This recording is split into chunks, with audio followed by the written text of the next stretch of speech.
दोस्तों, मेरा YouTube channel में आप लोगों का स्वागत है। तो आज एक और हम लोग चैप्टर कंप्लीट करेंगे जो इंडियन कोस्ट गार्ड के लिए मोस्ट इम्पोर्टेंट है। तो नंबर 1 क्वेश्चन पूछा है 50 प्लस 0.5 गुणे 20 डिवाइडेड बाई 0.7। तो इसको हल करना है। तो सबसे पहले देखिए 50 और 50 को 85 लिखेंगे और प्लस देखिए 20 में 0.5 से गुणा करेंगे तो 0.5 का मतलब क्या होता है 10, कट हो जाएगा 1/2। तो यानी कहने का मतलब में 1/2 में 10 से गुणा करेंगे तो कितना हो जाएगा, तो 10 हो जाए। 20 में गुणा करेंगे तो 10 हो जाएगा और इसी को डिवाइडेड करेंगे 0.7 से, यानी 0.7 से डिवाइड करेंगे तो ये आपका 60 हो जाएगा और बट्टा में आ जाएगा 0.7, तो यहाँ पर एक एक्स्ट्रा जीरो बढ़ जाएगा तो 85.71 हो जाएगा। Number A is the right answer. Number 2, 5 वस्तुओं का विक्रय मूल्य 3 वस्तुओं के क्रय मूल्य के बराबर है, लाभ या हानि ज्ञात करें। तो इस प्रतिशत में हानि होगा क्योंकि 5 वस्तुओं का विक्रय मूल्य 3 वस्तुओं के क्रय मूल्य के बराबर है। तो हानि बराबर कितनी हो जाएगी, तो 5 में से 2 घटा देंगे, 3 घटा देंगे तो 2 हो जाएगा और बट्टा में 5 हो जाएगा और परसेंटेज में ये हो जाएगा। तो इसको इससे कटा देंगे तो 40% की क्या हो जाएगी, तो हानि हो जाएगी। ठीक है। नंबर 3 देख लेते हैं। वो छोटी से छोटी संख्या जिसमें 63,500 बोल रहा है, वो छोटी से छोटी संख्या जिसमें 63,520 में से एक घटाने पर एक पूर्ण वर्ग बन जाए। ठीक है। तो सबसे पहले हम लोग क्या करेंगे कि 63,520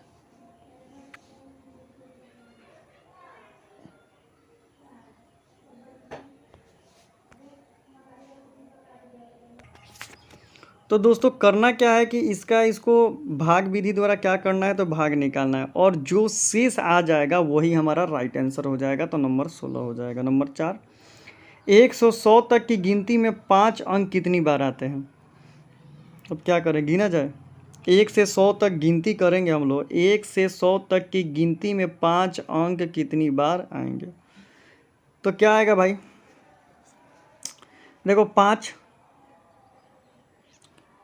उसके बाद 15, उसके बाद 25, उसके बाद 35, उसके बाद क्या आ जाएगा 50, उसके बाद क्या आ जाएगा 51, उसके बाद 52, 53, 54, 55, 56, 57। इसी तरह पूरा गिन लेंगे तो टोटल अंक कितना हो जाएगा दोस्तों, तो नंबर सी 20 अंक हो जाएगा। ठीक है। अभी देखो इसको तो हल करना है, आप आराम से इसको हल कर सकते हैं, इसमें तो कोई दिक्कत नहीं है। राइट आंसर हो जाएगा नंबर बी। इसको देख लेते हैं। एस, टी तथा यू ने एक व्यापार शुरू किया तथा उनकी पूंजी 3:4:6, यानी एस का मान 3 है, टी का मान 4 है और यू का मान 6 है। ठीक है। अंत में वो 1:2:3 के अनुपात में लाभ प्राप्त करते हैं। उनके द्वारा निवेश की गई पूंजी की समय की अवधि क्रमशः अनुपात क्या होगी, माने कौन कितना समय तक निवेश किया। तो ये मैंने आपको बताया है कि कैसे बनाना है। ठीक है। इसको बनाने के लिए क्या करना पड़ेगा, गुणा करना पड़ेगा। 3 को 1 से गुणा करेंगे तो 3 एकम 3, 4 को 2 से गुणा करेंगे तो 4 दूना 8 और 6 को 3 से गुणा करेंगे तो 18। ये इसका क्या हुआ, तो अनुपात हुआ।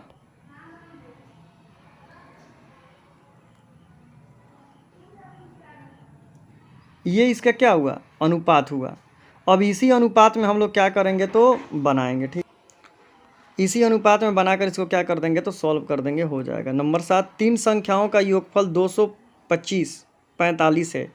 यदि पहली दूसरी संख्या का अनुपात 2:3 है तथा दूसरी और तीसरी संख्या का अनुपात 5:8 है तो दूसरी संख्या ज्ञात कीजिए।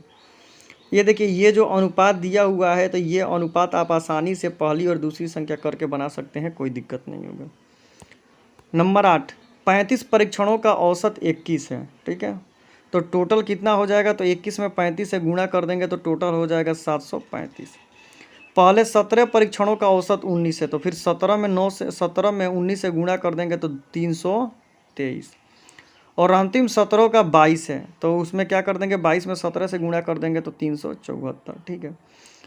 अब बोल रहा है कि 18वें परीक्षण क्या होगा, तो सबसे पहले दोनों को जोड़ लेंगे तो 7 गो 3 गो और 4 गो 7 गो, ये 9 गो और 6 गो। अब इसी में से इसको क्या कर देंगे, तो घटा देंगे तो हमारा राइट आंसर आ जाएगा। इसमें कोई दिक्कत नहीं होगा। तो इसको इसमें से हम लोग घटा देंगे, 735 में से 697 घटा देंगे तो 38 हो जाएगा। Number C is the right answer. बोल रहा है कि एक बर्तन में दूध और पानी का अनुपात 5:2 क्या है। दूसरे बर्तन में दूध और पानी का अनुपात 8:5 है। दोनों बर्तनों में किस अनुपात में मिश्रण मिलाया जाए कि दूध और पानी का अनुपात 9:4 हो जाए। ठीक है, तो इस सिचुएशन में हमने आपको कैसे बताया था कि सबसे पहले दूध और पानी का अनुपात टोटल 7 हो जाएगा। ठीक है, तो कहने का मतलब हुआ कि बर्तन ए में हो जाएगा 2/7 और मिश्रण का अनुपात कितना हो जाएगा तो 8/13। ठीक है, और ये हो जाएगा 9/13। तो कहने का मतलब है 9/13, तो ये ऊपर 4 चला जाएगा और 13 आ जाएगा नीचे। अब इसी सिचुएशन में हम लोग क्या करेंगे तो इसको बनाएंगे। ठीक है, तो 4/13 ये ऊपर गया, इधर आया, ये इधर आया, इधर आया। ठीक है, पहला जो सिचुएशन बनेगा 2/7 बनेगा, दूसरा का सिचुएशन बनेगा 5/13 इसका। ठीक है, अब इसको इससे घटा के लिख देंगे, इसको घटा के लिख देंगे और जो आएगा वही हमारा राइट आंसर हो जाएगा 7:2। नंबर 10, किसी संख्या में 16.2/3% की कमी करने पर वो 40 प्राप्त होती है तो वो संख्या क्या है।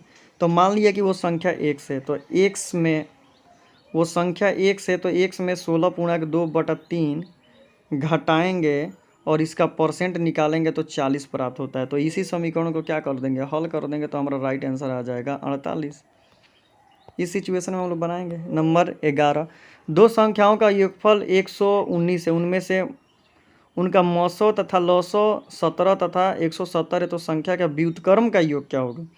तो सबसे पहले हम लोग क्या करेंगे, तो व्युत्क्रम निकालने के लिए सबसे पहले मान लेंगे कि पहली संख्या x तथा दूसरी संख्या y। ठीक है, और उनका लौसौ मौसौ यहाँ पर दिया हुआ है। ठीक है, तो इस सिचुएशन में हम लोग क्या करेंगे तो उसको बनाएंगे। तो माना कि संख्या x है तथा y है, तो उनका योगफल दिया हुआ है x + y = 119। ठीक है, और मौसौ लौसौ दिया हुआ है, तो फॉर्मूला होता है कि पहली संख्या गुणे दूसरी संख्या बराबर लौसौ गुणे मौसौ। तो पहली संख्या और दूसरी संख्या का योगफल दिया हुआ है। ठीक है, तो पहली संख्या गुणे दूसरी संख्या बराबर लौसौ गुणे मौसौ। ठीक है, अब इसको इसी सिचुएशन पर हम लोग क्या करेंगे तो बनाएंगे, या अब फार्मूला हम लगाते हैं 1/1/x + y, यही ना पूछा है। तो इसका फार्मूला y + x हो जाएगा और बटा में xy हो जाएगा। तो कहने का मतलब है इसका मान आया 109 और इसका मान हो जाएगा 17 × 117, यानी कहने का मतलब वो इसको कटा देंगे तो 7 और बटा में 170। राइट आंसर ये हो जाएगा 7 बटा में 170। नंबर सी, ABCD चक्रीय चतुर्भुज AB वृत्त का व्यास है। तो इस सिचुएशन में ACD 50 डिग्री है, तो BAD कितना होगा। तो चक्रीय चतुर्भुज में से सबसे पहले क्या करेंगे, तो चक्रीय चतुर्भुज में 90 डिग्री है और 50 डिग्री तो 140 डिग्री हो जाएगा, और 180 में से 140 घटा देंगे तो वही 40 डिग्री हमारा राइट आंसर हो जाएगा। नंबर 13, एक रेलगाड़ी एक समान चाल से 122 मीटर लंबे प्लेटफॉर्म को 17 सेकंड में तथा 210 मीटर लंबे पुल को 25 सेकंड में पार कर सकती है, तब रेलगाड़ी की चाल कितनी होगी। तो देखिए रेलगाड़ी की चाल हम लोग कैसे निकालेंगे, तो सबसे पहले मान लेंगे कि रेलगाड़ी की चाल, मान लेंगे कि सबसे पहले रेलगाड़ी की लंबाई x है, तो फिर रेलगाड़ी की चाल कितनी हो जाएगी, तो उस खंभे की लंबाई और रेलगाड़ी की लंबाई दोनों को क्या कर देंगे, जोड़ देंगे। ठीक है, तो x और प्लस 122। ठीक है, यही हो जाएगा, और इसी सिचुएशन में हम इसको हल करेंगे तो राइट आंसर आ जाएगा, कोई दिक्कत नहीं होगी। नंबर 14, 32 आदमी प्रतिदिन 6 घंटे काम करके एक काम को 10 दिनों में पूरा कर सकते हैं। प्रतिदिन 10 घंटे काम करके इस काम को 12 दिनों में समाप्त करने के लिए कितनी आदमियों की आवश्यकता पड़ेगी। तो ये फार्मूला 32 × 6 और × 10 और बट्टा में कर देंगे कितना दोस्तों, तो 10 × 12। अब इसको कटा देंगे, 6 दूना 12, ये आपका कट जाएगा 16, तो राइट आंसर हो जाएगा हमारा 16। ठीक है, नंबर बी। अब इसमें इसका मान रख देना है, तो मान रख दे तो वैसा ही आपको समझ में आ जाएगा, बन जाएगा। ठीक है, इसमें कोई दिक्कत होने वाली बात नहीं है। ठीक है, नंबर 16, एक धनराशि को एक निश्चित ब्याज दर पर 2 वर्षों के लिए निवेश किया गया। यदि उस धनराशि को 5% ज़्यादा ब्याज दर पर निवेश किया जाए तो 200 ज़्यादा प्राप्त होता है, तो धनराशि ज्ञात करें। ये देखिए ये बहुत ही इंपॉर्टेंट है, इसको पहले समझिए कैसे बनाएंगे। वो धनराशि मान लेंगे x, फिर हो जाएगा r + 5 × 2। ठीक है, 2 वर्ष के लिए, बाई में 100, फिर माइनस x × r × 2 वर्ष के लिए 2 और बट्टा में हो जाएगा आपका 100 बराबर 200। अब इसी सिचुएशन में इसको हम लोग बना देंगे तो हमारा राइट आंसर हो जाएगा, इसमें कोई घबराने की बात नहीं होगा, हम लोग का आंसर आ जाएगा। ठीक है, एक त्रिभुज की भुजाओं की लंबाइयों का अनुपात 3:4:5 है। तो मान लिया 3x 4x 5x और इसका परिमाप 144 है। त्रिभुज का क्षेत्रफल क्या होगा? तो देखिए इस सिचुएशन में हम लोग क्या करेंगे, तो सबसे पहले हम लोग क्या करेंगे, मान लेंगे 3x इतना x इतना x, ठीक है। तो सबसे पहले हम लोग मान लेंगे 3 गो 4 गो 7 गो और 7 गो 5 गो 12x और ये 144 है। तो कहने का मतलब है कि x का मान आ जाएगा 12, ठीक है।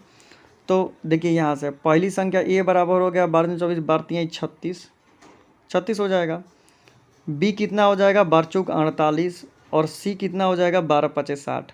अब त्रिभुज का क्षेत्रफल हीरोन के सूत्र पर इसका क्षेत्रफल निकाल देंगे, हमारा राइट आंसर आ जाएगा, इसमें कोई दिक्कत नहीं होगा, 864।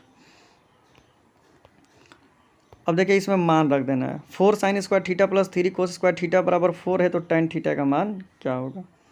इस सिचुएशन में आप लोग बना सकते हैं, कोई दिक्कत नहीं होगा। tan थीटा का मान यानी थीटा का मान 30 डिग्री आएगा। तो कहने का मतलब है tan 30 का मान हो जाता है 1/√2। ये तालिका तो आप आराम से बना सकते हैं, कोई दिक्कत नहीं है। नंबर अब सामान्य विज्ञान पर देख लेते हैं। बोरी बेरी योजना के अनुसार परमाणु की तीसरी कक्षा में इलेक्ट्रॉनों की अधिकतम संख्या कितनी हो सकती है? तो 18।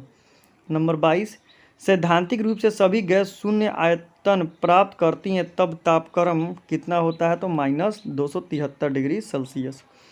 नंबर 23, फोटोग्राफी में स्थायिकर के रूप में प्रयुक्त होने वाला रसायन कौन सा है? तो सोडियम थाइसोसल्फेट। नंबर 24, एक वस्तु उदासीन समय अवस्था में उसे हिलाने पर स्थितिज ऊर्जा में क्या परिवर्तन होगा? तो उसकी स्थितिज ऊर्जा 0 हो जाएगी। नंबर 25, सूर्य के सबसे निकट कौन सा ग्रह स्थित है? तो नंबर डी शुक्र है। गुरुत्वीय त्वरण का मान अधिकतम होता है, गुरुत्वीय त्वरण का मान क्या होता है? तो पृथ्वी पर सबसे ज़्यादा होता है, पृथ्वी की सतह पर। नंबर 27, विभवांतर बी और विद्युत धारा आई के बीच की संबंध की खोज किसने की थी? तो हम लोग ओम का नियम में इसकी संबंध की खोज पढ़ते हैं। नंबर 28, जल में तैरना न्यूटन की गति के किस नियम के कारण होता है? तो तृतीय नियम के कारण होता है। नंबर 29, धारा प्रवाह के सुचालक के प्रतिरोध से संबंधित करने वाले नियम को डैश का नियम कहते हैं। तो ये किसका नियम था दोस्तों? तो नंबर सी जूल का नियम था। नंबर 30, निम्नलिखित भौतिक राशियों में से किसका प्रभाव एक बेलनाकार प्रतिरोधक के प्रतिरोध पर नहीं पड़ता है? तो नंबर ए इसमें गुजरने वाली धारा का, ठीक है। अब आ जाते हैं दोस्तों हम लोग इंग्लिश पर और इंग्लिश का क्वेश्चन कंप्लीट कर लेते हैं। नंबर 1 क्वेश्चन पूछा है, चूज द करेक्ट प्रीपोजिशन, इसमें भरना है, ठीक है, कि करेक्ट प्रीपोजिशन क्या होगा। My cousin has invest a lot of money in farming, ठीक है, नंबर बी हो जाएगा। इसमें ईयर बताना है कि क्या होगा।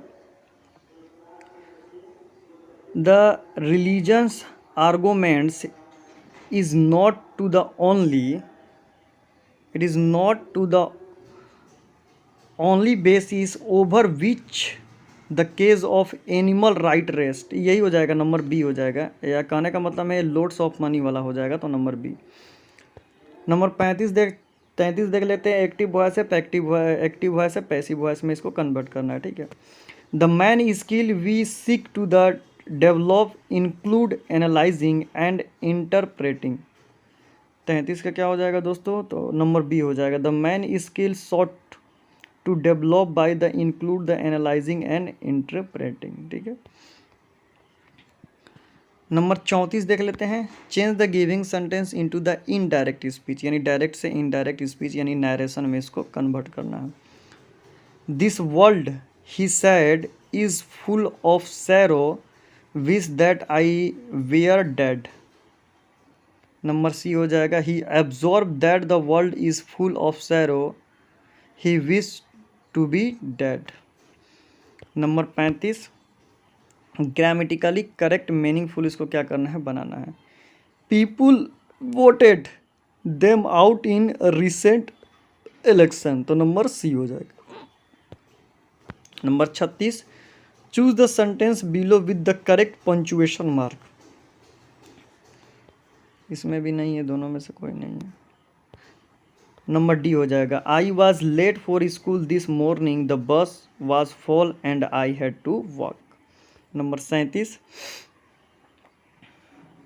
इन the question alternative are given the phrasal, बस choose the phrasals. Call forth का फेजल वर्ब्स क्या होगा? तो नंबर बी हो जाएगा make something happen. Number 38 antonym बताना है डाइथर। डाइथर का एंटोनेम क्या हो जाएगा दोस्तों? तो नंबर सी हो जाएगा डिसाइड। सिनोनेम बताना है न्यूट्रल। न्यूट्रल का सिनोनेम क्या हो जाएगा दोस्तों? तो नंबर ए अनबैलेंस्ड, यानी अनबैलेंस्ड होना चाहिए। अब इसमें आइडम फ्रेज बताना है, ठीक है। Number 40 in the arm force it is the consider to great privileging to died in the harness. Number 40 का सी हो जाएगा died while still working. Number 41 choose the most suitable adjective from the giving alternative. इसमें most objective जो है correct objective उसको छांटना है, भरना है। 2 students did not do dash mathematics homework, तो इसमें ए हो जाएगा their. Number 42 Mary is a good writer she writes well, ठीक है। Number 43 Carlo said the work would be done by October which personally I doubt very much. Number 44 fill in the blanks with the most suitable word. इसमें most suitable word कौन सा होगा?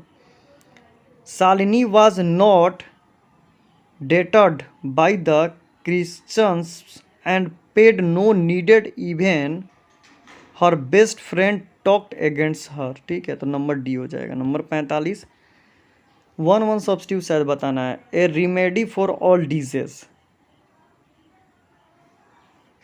तो पेनेसिया, हाँ सही हो जाएगा, पेनिसिया हो जाएगा। अब आ जाते हैं दोस्तों रीजनिंग पर, और रीजनिंग का क्वेश्चन देख लेते हैं।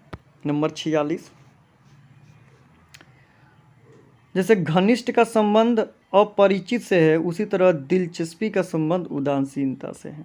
नंबर 47 निम्न में विषम युग छांटना है कि कौन सा युग विषम है?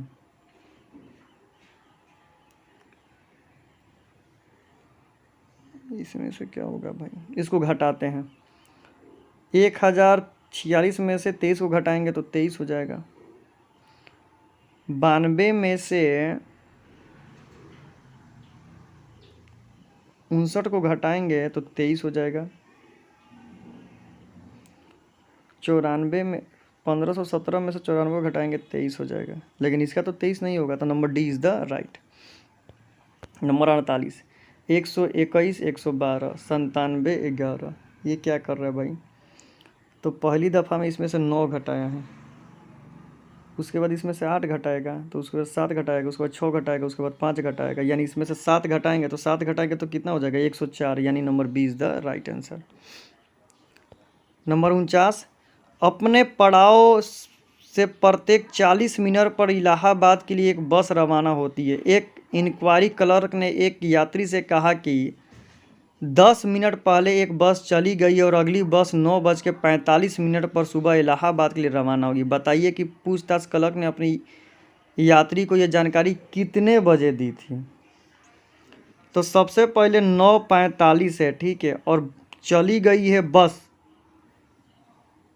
40 मिनट पहले, तो इसमें से 40 मिनट को क्या करेंगे? घटा देंगे तो हो जाएगा 9:05, ठीक है। अब बोल रहा है कि जो अगली बस है 9:05 और 10 मिनट के बाद जाएगी, तो 10 मिनट इसमें जोड़ देंगे तो 9:15, तो राइट आंसर हो जाएगा नंबर डी। एम और एफ एक विवाहित दंपत्ति है, यानी पत्नी पत्नी है। ए और बी बहनें हैं। ए एफ की बहन है, बी एम की क्या लगती है? तो बी एम की बहन लगेगी। नंबर बी, बी एम की बहन लगेगी तो बहन उसकी क्या हो जाएगी? तो साली हो जाएगी, यही ना होगा? हाँ, नंबर बी साली हो जाएगा। नंबर 51 एक प्लेटफॉर्म पर एक 250 मीटर लंबी रेलगाड़ी ए रुक जाती है, जिसमें 375 मीटर लंबी रेलगाड़ी बी निकल जाती है। रेलगाड़ी बी की गति 90 किलोमीटर प्रति घंटा और रेलगाड़ी बी को रेलगाड़ी ए को पूर्ण रूप से पार करने में कितना समय लगेगा? तो टोटल हम निकाल देते हैं, तो 225 और 375, तो टोटल कितना हो जाएगा दोस्तों? 600 हो जाएगा ना, 600। और 90 किलोमीटर प्रति घंटा बोल रहा है, तो 90 ला देते हैं। ए से ये कट गया। अब इसको 5/18 कर देते हैं, तो 5/18 कर देंगे तो राइट आंसर 24 हो जाएगा। 24 इज द राइट आंसर। इसोनर्जियम है तो इसको आप बना सकते हैं, इसमें कोई दिक्कत नहीं है। ये पासा वाला, हाँ 54 नंबर देख लेते हैं कि क्या होगा। अगला पैटर्न देखिए, ये इधर एक एक घस के आ जा रहा है, तो ये तो होगा नहीं, ये भी होगा नहीं, या तो ये होगा या तो ये होगा, यही दोनों में से कोई होगा। तो दिमाग आप लगाइए और बताइए क्या होगा। तो नंबर बी मेरे को लग रहा है राइट होगा। नीचे का 20वां आकृति बताइए। 1 2 3 1 2 1 2 3 1 2 3 4 1 2 3 4। इसमें से 20वां आकृति आप लोगों को बताना है कि इसमें से 20वां आकृति कौन होगा। ये मेरे को लग रहा है कि ये थोड़ा है, अर्ध है, आधा है, तो number A is the right answer. बाकी सब फुल फुल है। गांधी और अंबेडकर के मध्य पूना पैक्ट यानी पूना समझौता कब हुआ था? तो वर्ष 1932 में। नंबर 57, भारतीय संविधान में कल्याणकारी राज्य की संकल्पना समाहित की गई थी किसमें, किस प्रस्ताव में? तो निदेशक तत्वों में। नंबर 58, विश्व की सबसे ऊंची चोटी माउंट एवरेस्ट हिमालय की किस श्रेणी में रखी गई है? तो बृहद हिमालय में। बहु किस राज्य का लोक नृत्य है? तो असम का। अलंग बंदरगाह कहाँ पर स्थित है? तो जो आपका अलंग बंदरगाह है वो आपका गुजरात में स्थित है। दोस्तों मैंने आपको एक चैप्टर और कंप्लीट करवा दिया। अगर इसमें से मेरे से कोई भी मिस्टेक हुआ हो तो आप लोग से रिक्वेस्ट है कमेंट करें ताकि मैं उसको सुधारूं। तो thank you so much for watching this video. Thank you everyone.